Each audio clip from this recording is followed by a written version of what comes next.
Ayan, ito na po ang bahay, Irene Inner Unit. So, patapos na po siya. Itong front is lagyan pa ng tile grout. Then, dito naman sa side is itatop coat pa.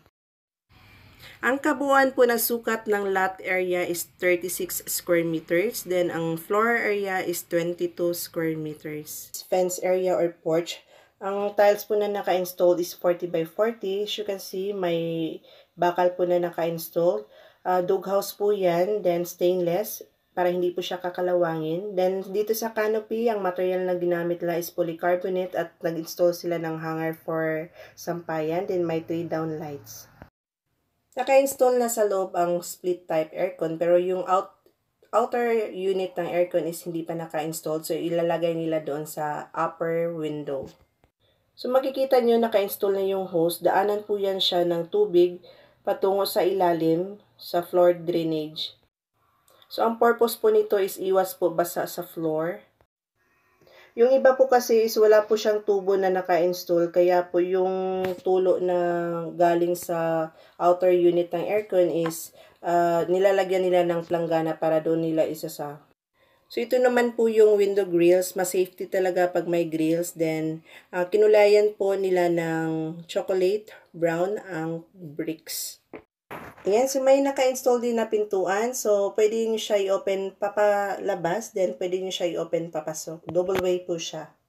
So, ito guys, screen door, halfway lang po siya. Pero para po sa akin, mas maganda po yung naka-hole open po ang screen door para yung lamig po is papasok talaga sa loob. Hindi masyadong mainit sa loob. Kasi naka-experience po kami sa amin, half lang po yung open, medyo mainit po siya. So, by the way, ang measurement po ng wall sa side is 2 meters po. So, ang door, kinulayan po nila ng brown. Retouching lang po siya. Naglagay din sila ng extra na single deadbolt. So, sa likod po ng pintuan, ang kinulayan po nila ng navy gray. Then, sa kabilang side naman sa labas is brown, chocolate brown. Sinadya talaga nila na kinulayan ng navy gray para po ma-uniform yung color sa corneza. So, pagbukas po natin ng door, ang unang-unang natin makikita is itong tiles. Ang sukat po ng tiles is 30 by 60. Ayan siya. So, may outlet po na nakalagay. So, depende na po yan kung ano po yung extra na ilagay dyan na gamit ni owner.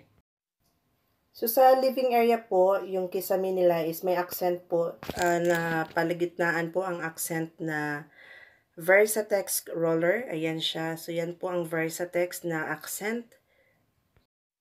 So, next, sa room na naman po tayo. So, mapapansin nyo po, naka-curve line ang room. Ayan, so, pinutol nila kaya nagkaroon ng curve line.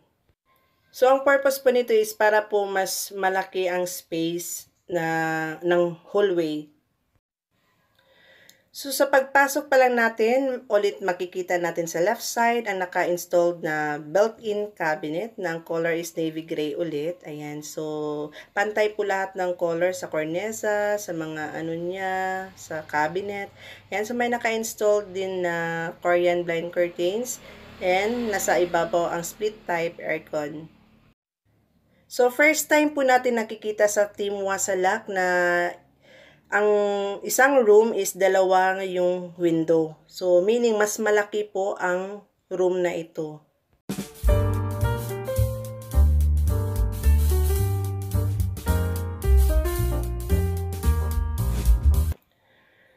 So, dito na naman tayo sa next living area or dining area. Depende na po sa may-ari kung ano po yung ilagay nila. Ayan. So, may counter table po siya.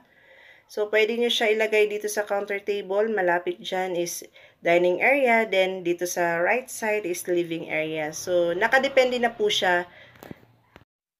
Then, ang measurement ng tiles is 30 by 60. Ayan. So, ito yung vertex tile ng kisame. So, may accent siya. Mas maganda talaga nalagyan ng accent kaysa sa plain. So, may TV console. Ayan. So, naka-install na din yung internet. So, sa nakikita ko po dito sa baba ng console, pwede nyo din siyang lagyan pa ng maliit na shelves para lagayan ng mga instruments, or yung mga maliliit na mga bagay, mga flowers, mga stuff. So, ito yung counter table na in-install nila. Tapos, naglagay din sila ng maliit na shelves for extra na lagayan ng mga designs. Ayan. So, ito yung kitchen, may sink. Ayan. So, ang ganda ng kulay ng kanilang cabinet, guys. So, dyan, ilagay nila ang gas range. Then, may exhaust fan or range hood. Ayan. Much better talaga na ang ilagay nyo na sink is dapat stainless talaga, guys. Para isang gastusan na lang po. Wag naman po kayong maglagay dyan ng sink na kakalawangin kasi doble na po yung gasto, guys. Alam niyo naman na nagtitipid tayo, 'di ba? So dito naman na area is for refrigerator. Ayan, so may sakit na po siya. Then sa gilid po ng kitchen is toilet and bath. Ayan, so may lavatory po tayo. May salamin. Maganda talaga pag may salamin. Ayan, so may towel rack. So, meron siyang glass division or partition for shower room and toilet and bath.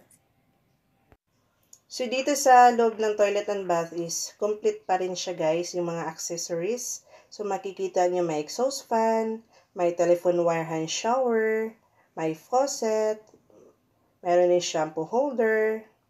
Tapos, yung cornisa is navy gray pa rin ang kulay. So, mas maganda talaga.